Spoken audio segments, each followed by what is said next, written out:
Everyone, welcome to my another mini blog. অনবরত বৃষ্টিতে ভিজে ভিজে বেরিয়েছিলাম বার্থডে স্পেশাল কেক আনতে, কারণ আজ আমাদের দাদা ভাই বন্ধু সবকিছুর ভূমিকা যে একসাথে পালন করে, আজ তার জন্মদিন। কারো স্পেশাল দিনে তাকে স্পেশাল ফিল করতে কার না ভালো লাগে, তাই আমরা তার দিনটি ছোট্ট করে সেলিব্রেট করতে চলেছি। কেক তো আমাদের নেওয়া হয়ে গিয়েছে,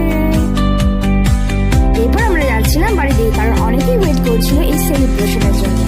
সে সুদূর থেকে চলে এসেছিল পায়েল,